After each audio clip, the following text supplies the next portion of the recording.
Saya sebenarnya sudah lama mendengar buku ini ya judulnya. Hanya memang membacanya ya baru-baru terakhir. Dan banyak hal sebetulnya yang dapat kita perdalam kembangkan dari buku ini. Dalam buku itu juga diulas sebetulnya latar belakang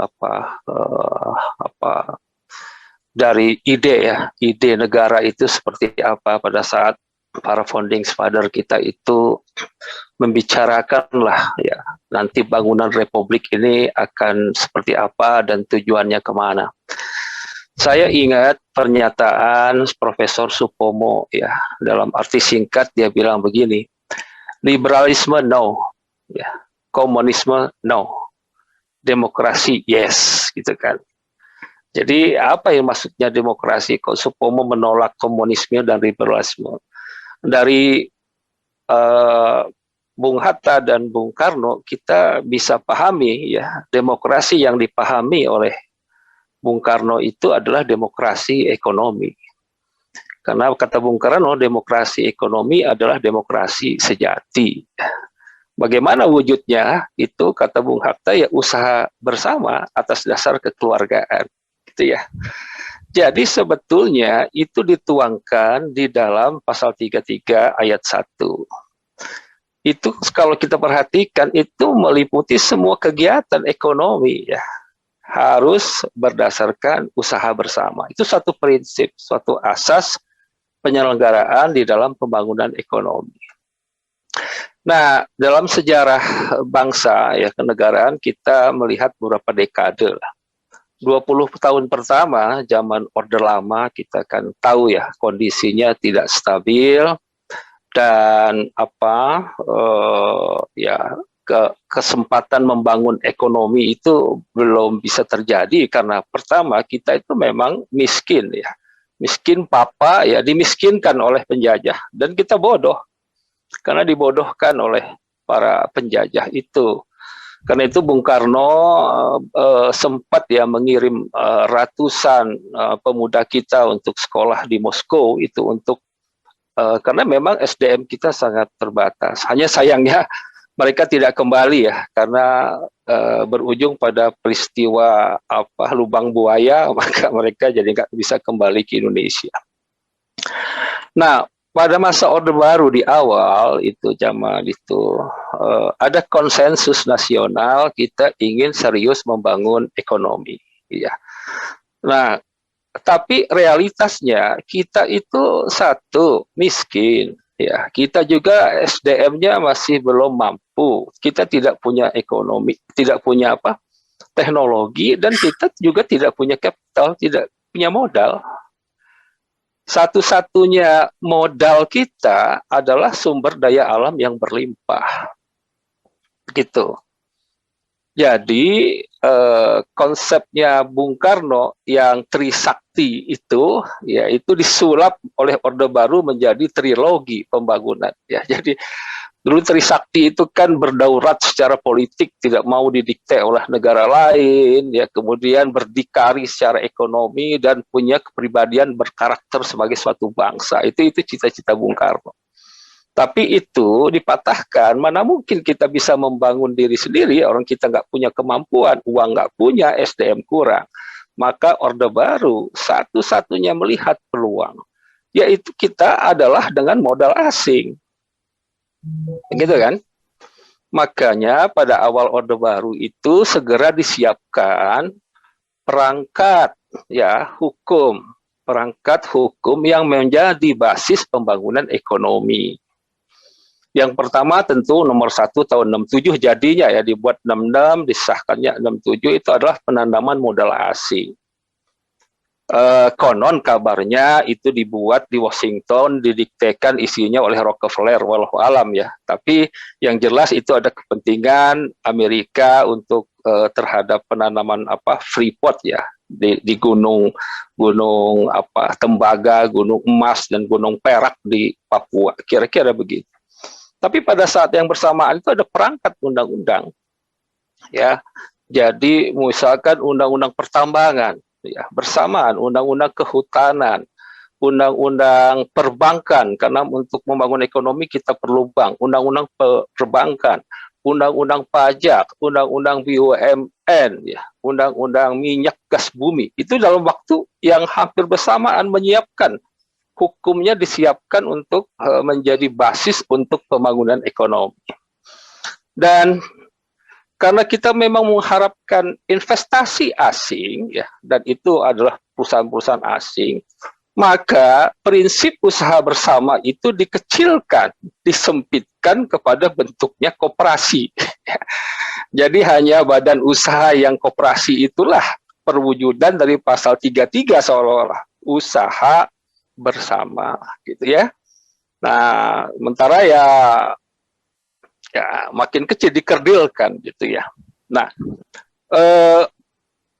trilogi itu saya ingatkan ya, trilogi itu kan pertumbuhan ekonomi, pemerataan hasil pembangunan, dan stabilitas. Di masa-masa Orde Baru, Pelita 3-4 itu berubah, stabilitas di puncak dari segitiga, ya, pertumbuhan ekonomi dan pemerataan hasil pembangunan. Yang nggak pernah naik ke puncak piramida segitiga itu adalah pemerataan. itu realitasnya. Nah, jadi saudara, sekarang ini kita masuk ke reformasi. Tadi Prof. Jimli sudah mengingatkan bagaimana ada keinginan yang mendesak ke pasar bebas, ke liberalisme ekonomi. Masih ada juga kelompok yang tetap mempertahankan ide-ide dasar dari negara ini, ya, dan akhirnya komprominya tadi sudah dijelaskan oleh Prof. Jimli. Tapi dalam politik perundang-undangan itu sama sekali, ya, prinsip usaha bersama yang menjadi jiwa demokrasi ekonomi kita itu ditinggalkan. Contoh, ya, kalau dulu Bung Hatta mengatakan usaha bersama, koperasi itu soko gurunya itu ada di desa-desa. Sekarang justru di desa-desa itu koperasi-koperasi digeser dengan badan usaha milik desa yang kita kenal dengan BUMDes. Dan BUMDes itu bentuknya perseroan, ya. Jadi disyaratkan.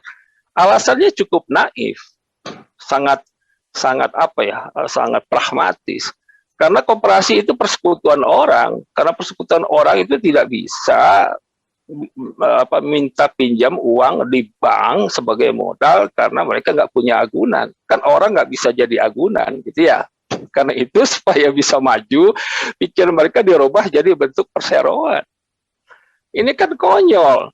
Kalau perusahaan-perusahaan swasta itu pinjam uang ke luar negeri berhutang, pemerintah bisa jadi jaminan, kok bisa menjadi penjamin? Kok UMKM pinjam uang di bank, pemerintah nggak mau jadi penjamin? Kan aneh ini.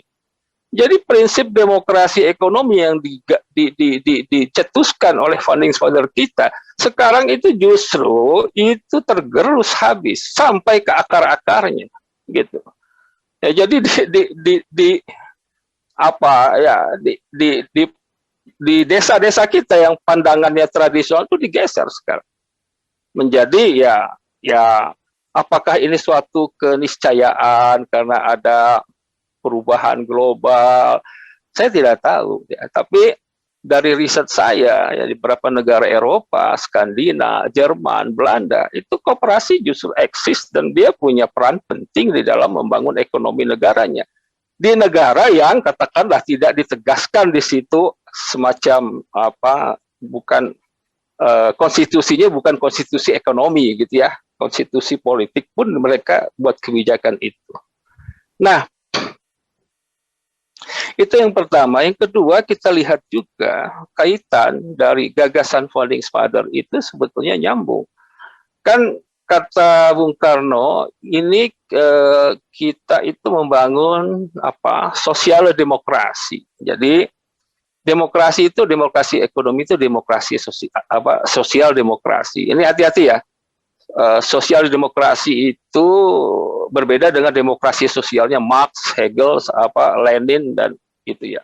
Dan mau sosial demokrasi itu merujuk pada pendapat misalkan kayak William Bonger ya, yang diambil dari konstitusi Weimar, atau istilahnya itu welfare state. Nah, Prof. Jimli di bukunya juga menjelaskan kaitan erat antara welfare state dengan demokrasi ekonomi tadi. Ya. Jadi terus apa ya? Bagaimana kondisi kita sekarang? Kalau Prof. Jimli tadi menyampaikan ini ada suatu normatif tertinggi dan ada suatu realitas tertinggi. Ya, ini realitasnya yang dominan ya.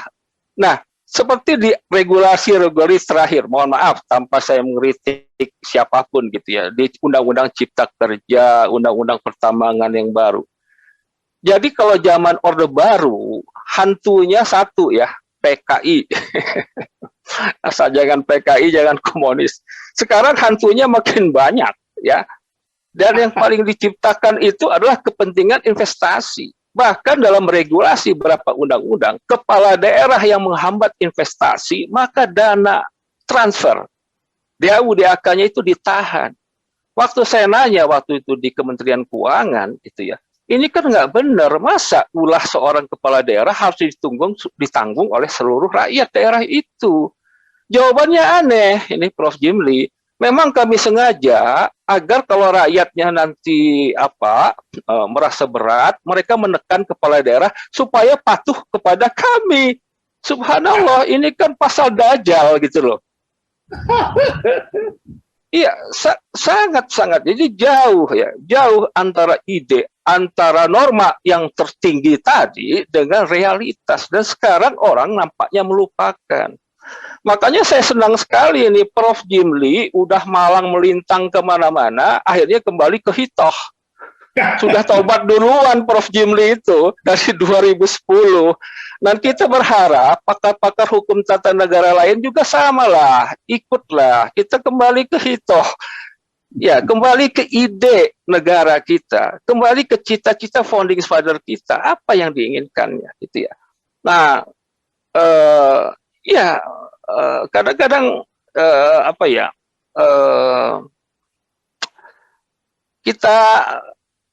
saya kebetulan ini teman-teman saya itu suka keliling-keliling karena kebetulan saya itu ketua Badan Musyawarah Masyarakat Sunda. Jadi kadang-kadang suka ke daerah-daerah.